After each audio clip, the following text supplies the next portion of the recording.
À Noël, ma sœur m'a présenté à son petit ami avec un sourire moqueur, c'est le raté de notre famille, mes parents ont ri. Il est resté silencieux, se contentant de les regarder. Puis il a souri faiblement et a dit, intéressant. Parce que tu es viré. Et c'est fini entre nous. La première chose dont je me souviens, c'est le bruit des fourchettes s'arrêtant en plein air, alors que ma sœur tirait son petit ami vers moi, son sourire déjà moqueur bien avant qu'elle ne prenne la parole. Les lumières de Noël vacillaient sur son visage lorsqu'elle l'a dit. Voici l'échec de notre famille. Mes parents ont ri comme si c'était une tradition, comme si m'humilier faisait partie du menu des fêtes. Je n'ai pas bougé. Je n'ai rien dit, mais lui, si. Il les a regardés, puis moi, et sa voix a tranché le silence de la pièce. Intéressant. Parce que ce n'est pas elle qui est finie. Et c'est à ce moment-là que tout a basculé, en silence. Je m'appelle Serenity Eye. Et, d'aussi loin que je m'en souvienne, j'ai toujours vécu à la lisière de chaque pièce, dans ma propre maison. Même enfant, j'ai appris à me déplacer sans bruit, à porter les assiettes sans les entrechoquer, à me tenir là où la lumière ne parvenait pas, et à laisser de l'espace aux personnes que ma famille remarquait vraiment.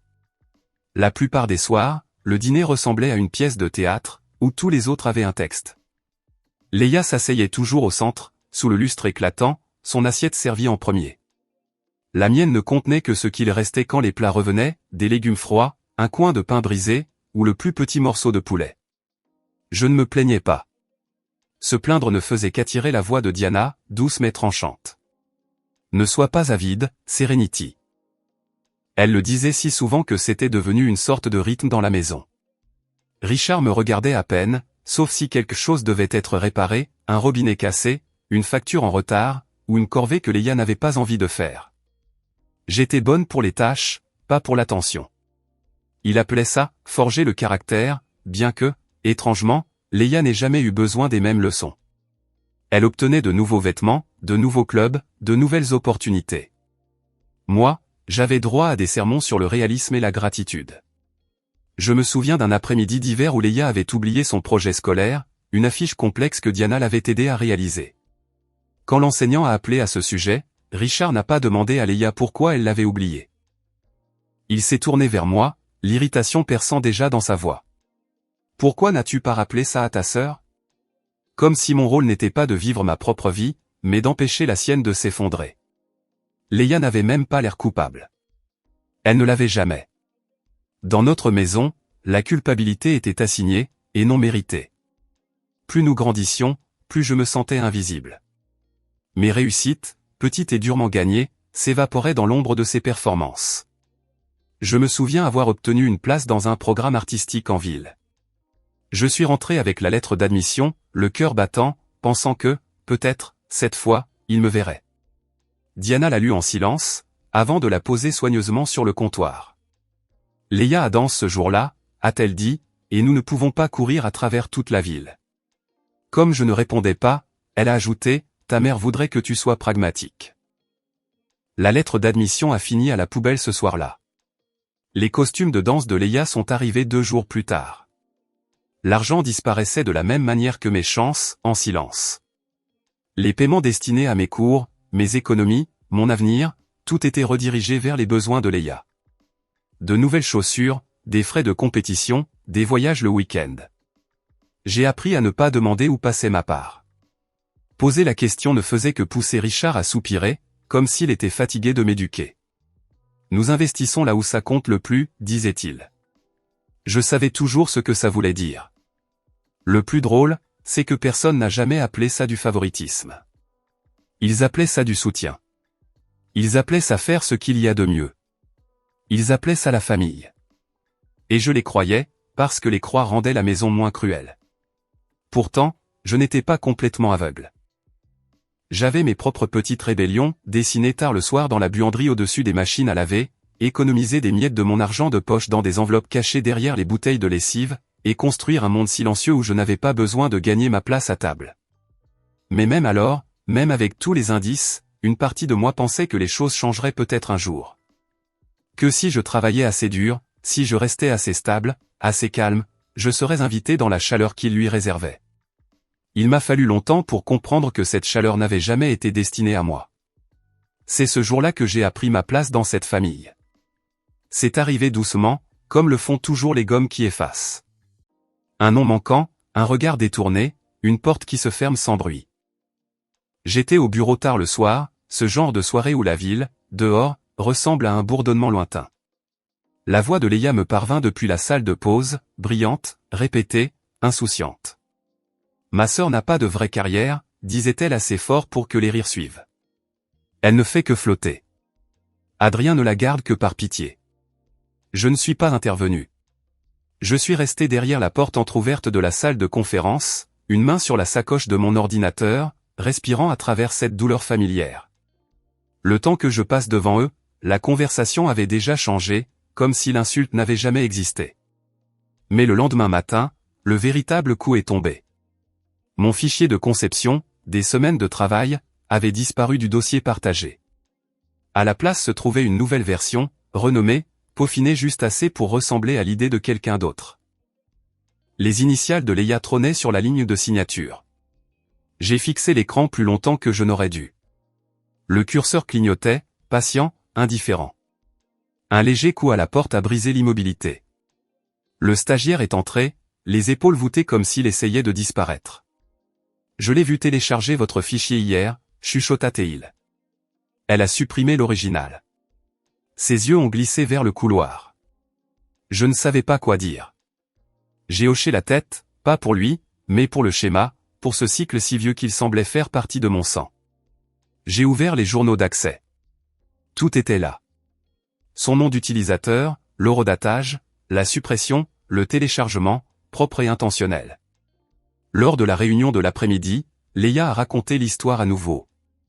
Serenity abandonnait tout quand nous étions plus jeunes. Elle s'effondre toujours sous la pression. Les gens ont gloussé poliment. Adrien, lui, n'a pas ri. Son regard s'est posé sur moi une demi-seconde, comme s'il lisait quelque chose dans l'espace que j'occupais. J'ai gardé mes mains immobiles sur la table, les doigts posés sur le bord froid. Le silence m'a enveloppé comme un vieux manteau, lourd mais familier. Je ne l'ai pas corrigé. Je ne me suis pas défendu. Je n'ai pas demandé pourquoi elle se sentait le droit de me réécrire année après année. Quand la réunion s'est terminée, elle m'a frôlé avec un sourire qui n'atteignait pas ses yeux. J'ai juste souri. Je ne suis pas rentré chez moi après cette réunion. Je suis sorti du bureau, j'ai pris l'ascenseur, et je suis entré dans la soirée glaciale comme si je pénétrais sous l'eau. Les voitures bougeaient. Les gens parlaient. Les lumières des fêtes clignotaient contre les fenêtres des immeubles du centre-ville. Rien de tout cela ne semblait lié à moi. J'ai continué à marcher jusqu'à ce que le froid brûle suffisamment pour rendre tout à nouveau net. Quand je me suis finalement arrêté, j'étais dans l'espace de coworking à 2 rues de notre agence. Le clavier a cliqueté sous mes doigts. La serrure a émis un bip d'ouverture. À l'intérieur, la pièce était vide, juste une lumière blanche sur de longues tables, le bourdonnement d'une imprimante que quelqu'un avait oublié d'éteindre, et une faible odeur de marque de café rassis. C'était le genre de silence qui ne réconforte pas, mais qui stabilise. J'ai posé mon ordinateur portable sur la table et ouvert les journaux. Chaque horodatage était une petite trahison. Leia téléchargeant mon concept, la suppression, son téléchargement, les modifications, puis l'email qu'elle avait envoyé à Adrien tard dans la nuit, prétendant que la direction originale avait des défauts et qu'elle les avait corrigés. Je n'ai pas réagi. J'ai juste continué à faire défiler. Les journaux d'accès ne mentent pas. Ils ne font pas de commérage. Ils ne déforment pas les histoires. Ils révèlent seulement ce que quelqu'un a réellement touché. J'ai tout copié dans un dossier que j'ai sobrement intitulé « Documents ». Puis, j'ai commencé à rassembler les paiements, les factures, les virements, les captures d'écran des budgets qu'elle avait signés sans approbation, les emails où elle laissait entendre que j'étais dépassé, pas prête, émotionnellement instable. Elle avait construit sa propre version de moi dans le système, une version qui justifiait de prendre mon travail, mes crédits, ma place. Ce n'était pas nouveau. C'était simplement la première fois que j'en avais la preuve. À minuit, mon téléphone a vibré. Un SMS de ma tante. Une photo de vieux papier qu'elle avait trouvé en faisant le ménage. Des paiements que ma mère m'avait laissés. Des économies destinées à mon avenir. Celles qui avaient disparu quand j'étais adolescente. Ta mère voulait que tu aies ça, disait-elle. J'ai fixé l'écran assez longtemps pour que la lumière bleue me pique les yeux. Puis j'ai ajouté les fichiers au dossier.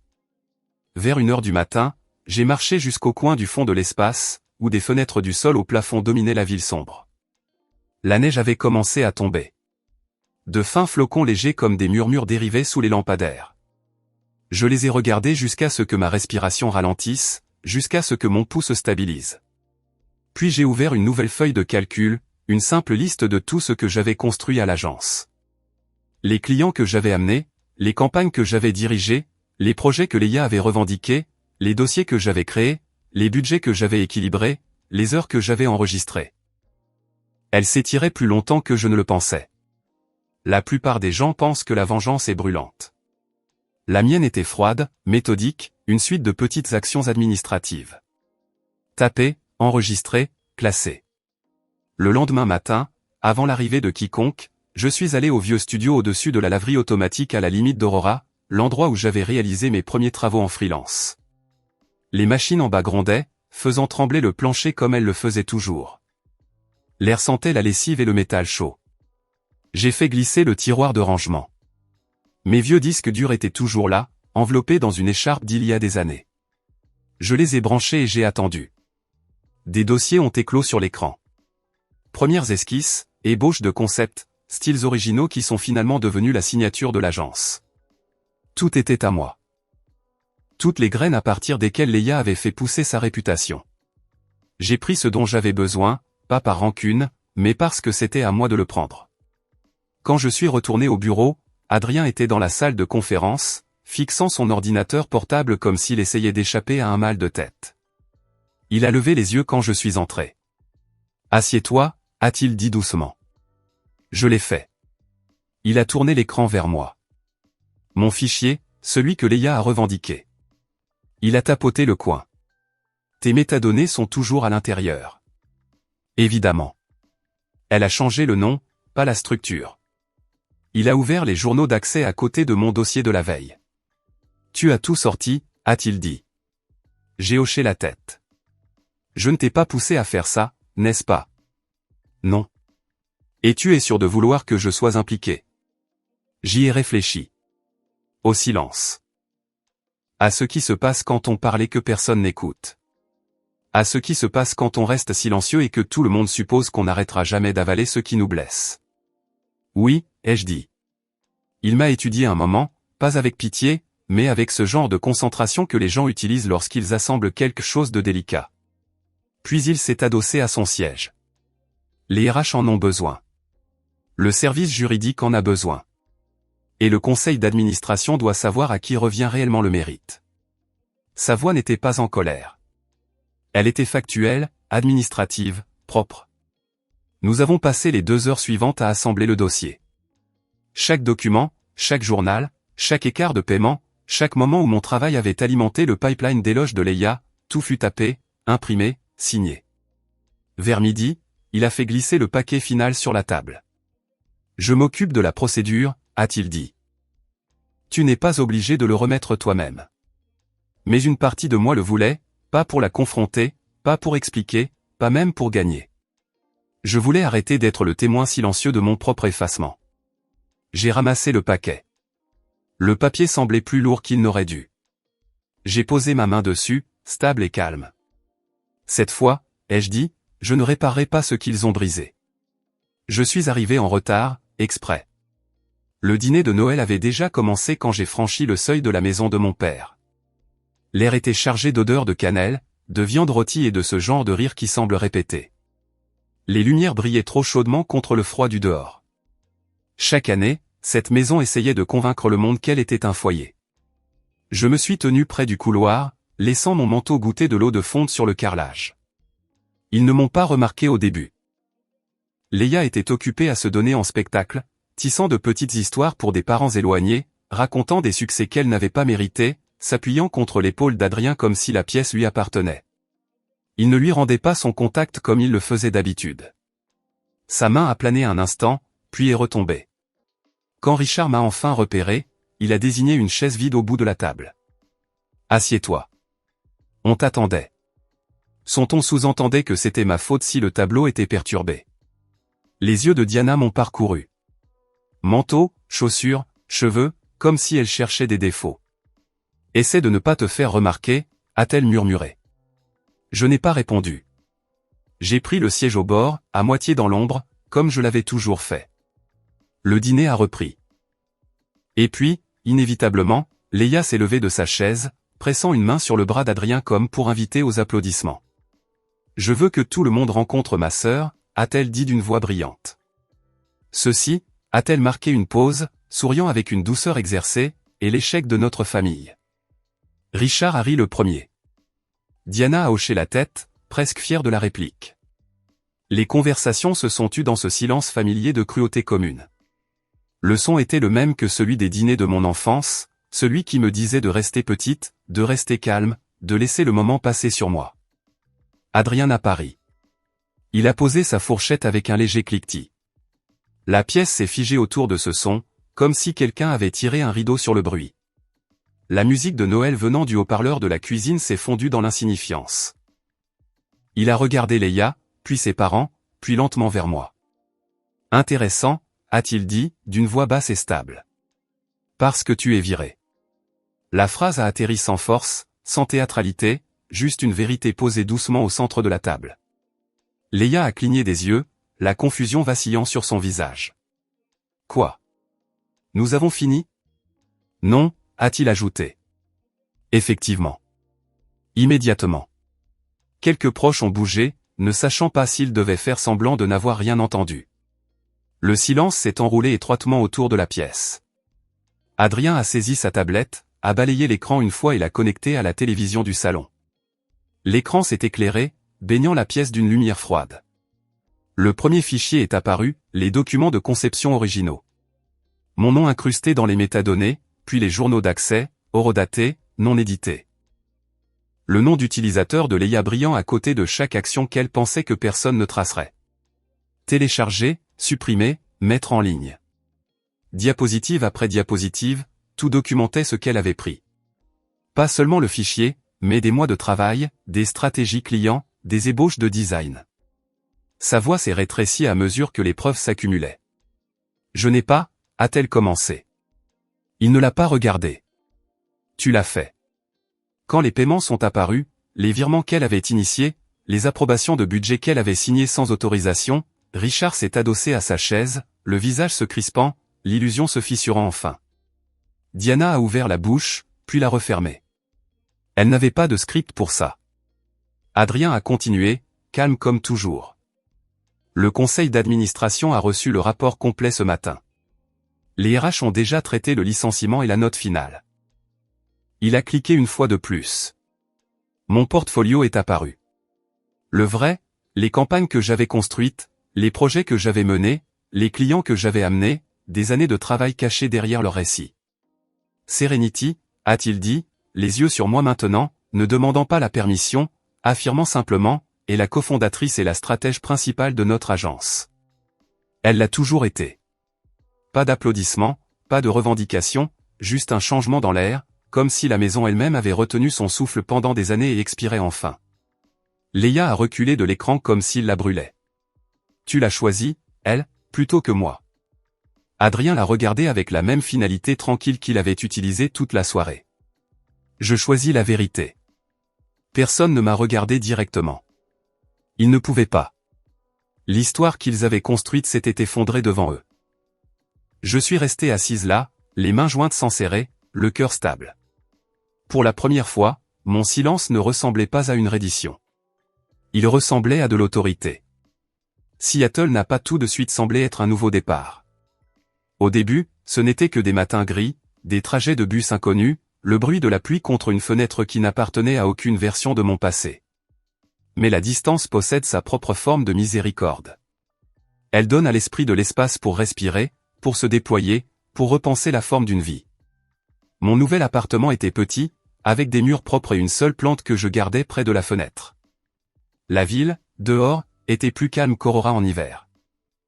Pas de rire répété, pas d'image familiale soignée, pas de rôle à jouer, juste le rythme régulier de la pluie tapotant doucement, comme pour prendre des nouvelles. Adrien a aidé à installer le nouveau bureau, pas par obligation, mais parce qu'il comprenait la différence entre un espace construit pour la survie et un espace construit pour vivre. Nous avons gardé les choses simples. Un bureau en bois, une chaise confortable, quelques croquis épinglés de campagne qui étaient réellement les miennes. Le travail semblait différent ici, plus léger. Pas parce que c'était plus facile, mais parce que personne n'essayait de me le prendre. Je n'ai pas coupé les ponts avec ma famille.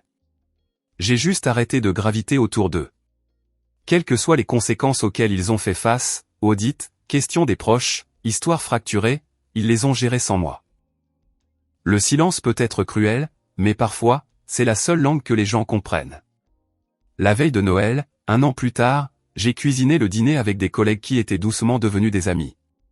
Nous avons emballé des repas supplémentaires et les avons apportés à un refuge voisin. L'air était froid, mais du genre qui réveille, pas du genre qui vous fiche sur place. Quand je me suis assise à ma propre petite table par la suite, j'ai mis la meilleure part dans mon assiette, croustillante, chaude, parfaitement choisie. Personne ne m'a dit que je ne la méritais pas. Personne n'a mesuré ma valeur par rapport à l'appétit de quelqu'un d'autre. Le moment était calme. Presque rien, mais cela ressemblait à une vie qui se repliait enfin sur elle-même, entière, non courbée, la mienne. Je pensais autrefois que survivre signifiait rester silencieuse assez longtemps pour que quelqu'un finisse par me voir. Maintenant, je comprends le silence différemment. Ce n'est pas du vide. C'est une porte que je peux choisir d'ouvrir ou de fermer. Une pièce où personne n'entre à moins que je ne l'autorise. J'ai arrêté de demander une famille qui n'applaudissait que lorsque j'échouais. Et une fois que je me suis éloigné, le bruit qu'il faisait ne m'a jamais suivi. Où que cette histoire vous trouve, puissiez-vous ressentir la stabilité de marcher vers une vie qui vous répond. Sí puedes, pero... Ven aquí, ven aquí. Ya estoy disparando al aire. Jimmy, ven, pero es para que te Ven, cures, menso, ven. Ah, Ven. estoy aquí. Ya, Ahora sí a los chingadazos. ahora sí, los chingazos. ¡Ay! ¡Ay! Tiene el high Tienes ground. Recarga, puta mierda.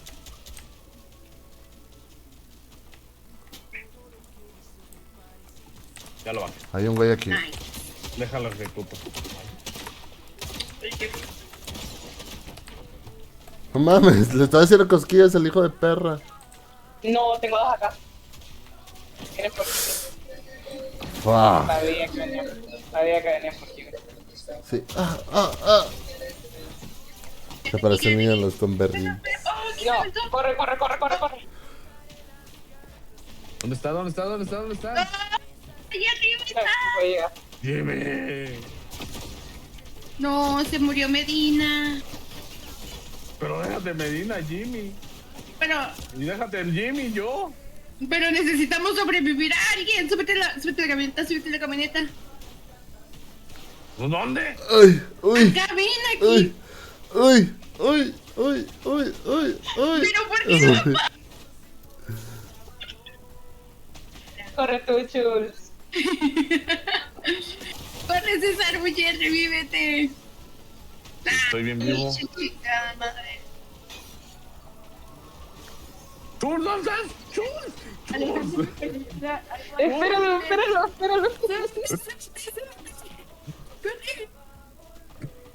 Ya. Fuga. Ay, pero que por aquí no es.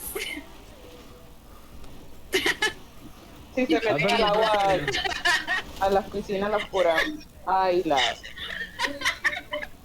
Espérate, voy a revivir a Medina al parecer. Vente para acá, ven acá. No, pues revivimos a los dos.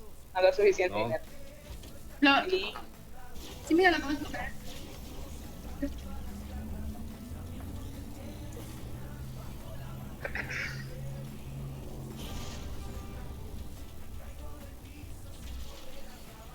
I believe I can fly. Cámbiate otra. Señor, tócame el palo, buenas tardes. ¡Ay! No! Ok. Ah, bueno, sí. ¿Dónde la camioneta? ¡A la bestia! ¡No ves nadie! No, Estamos no, muertos, me quedé sin Wanda. memoria, estoy muerta. Desgraciados, se me quedan a matarme. ojete de mierda. No vas a ver. ¿Por qué se Oye, marcado? en mis épocas que no se podía revivir. Sí, pero sí estaba la camioneta ahí. O sea, mientras te carga. Medina, me voy a morir. Pues métete a la familia. Pues no me dejó. Creo que yo también me voy a morir. Ándale, por dejarme Fuck. atrás, qué bueno. Toma. Estabas muy dentro de la tormenta. Ya eras más tormenta que César.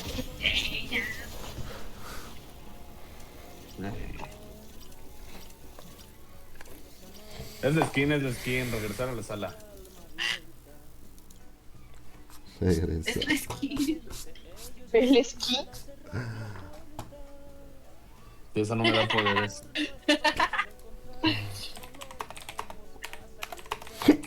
¿Y cuál sí te da poder? Ah, no quieres saber. Ah, sí. A ver, tengo que comparar algo ahí contigo. Espérame. Tú déjate a la Kim Kardashian. ¿Es esta?